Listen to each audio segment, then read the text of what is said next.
بسم الله الرحمن الرحيم. السلام عليكم ورحمة الله وبركاته.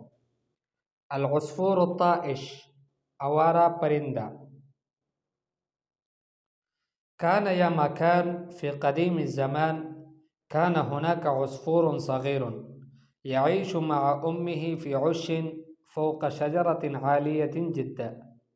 لقد كانت أمه تعلمه فن الطيران، وكانت مرارا وتكرارا تحذره من الإنسان المخلوق الذكي والخطير، ففي كل مرة تذكره بأن لا يقترب من حيث يتواجدون حتى لا يقع في شركهم. وبعد أيام وأسابيع من التدريب تمكن العصفور الصغير من الطيران، لكن بمجرد أن تعلم حلق عاليا في السماء، فرأى من بعيد منزلا جميلا أثار فضوله كثيرا، فلم يتمالك نفسه، فاتجه مباشرة إليه ناسيا تحذيرات أمه ونصائحها له. وخلال لحظات وصل العصفور وحط فوق ذلك المنزل الجميل، فأخذ ينظر هنا وهناك حتى وقع بصره على حفنة قمح فوق سطح المنزل، فتوجه مباشرة إليها دون أن يفكر في العواقب، ومتناسيا لنصائح أمه له.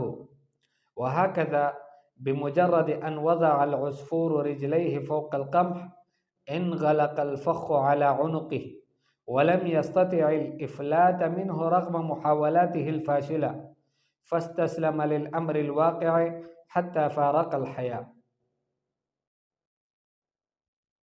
العصفور الطائش آوارہ چڑیا.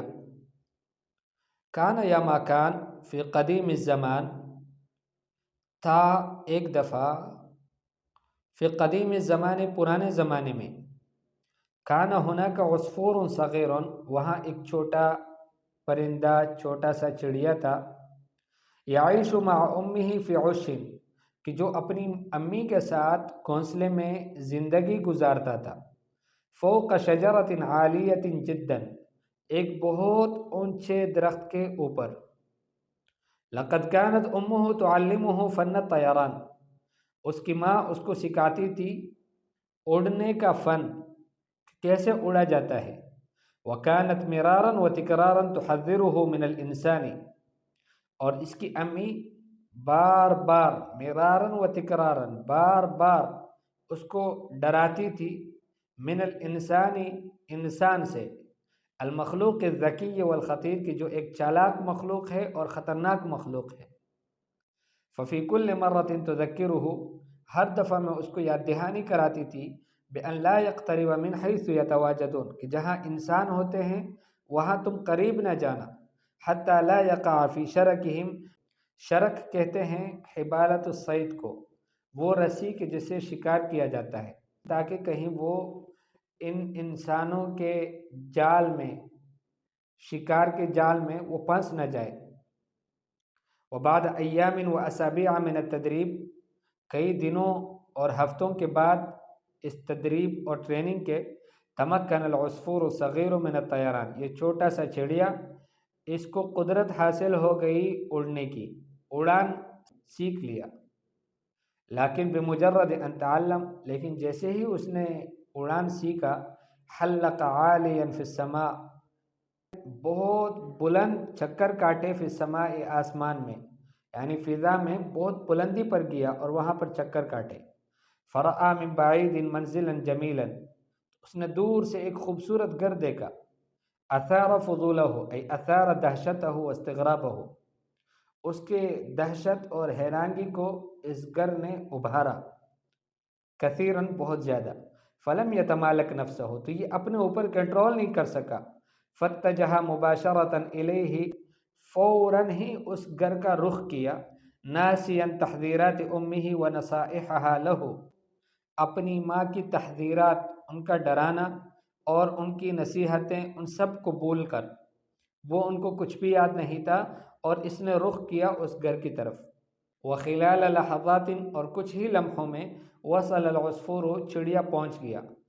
وحط فوق ذلك المنزل الجمیل، حط بمعنی نزلہ، اتر گیا اس خوبصورت گھر کے اوپر.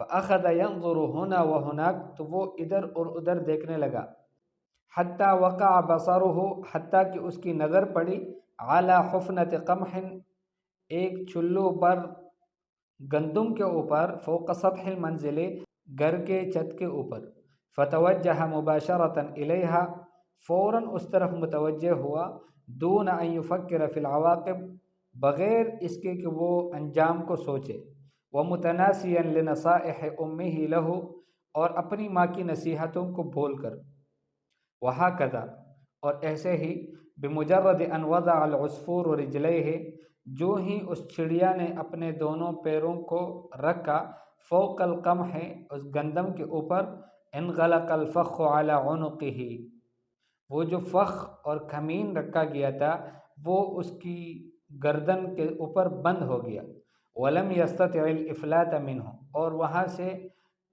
چھوٹ نہیں سکا، رغم محاولاتہ الفاشلہ، باوجود اس کی ناکام کوششوں کے، کئی کوششیں کی کہ وہاں سے نکلے، لیکن وہ کمین ایسا اس کو لگا کہ اس کو پکڑ لیا، فاستسلم للامر الواقع، تو جو کام ہو گیا تھا، جو واقع ہوا ہے، اس کے لیے وہ تسلیم ہو گیا، سرنڈر ہو گیا، حتیٰ فارق الحیات، حتیٰ کہ زندگی کو الوداع کہا اور اس کو رخصت کیا، مطلب اس کو موت آ گئی اسی حالت میں، لیکن وہاں سے پھر چھوٹ نہیں سکا۔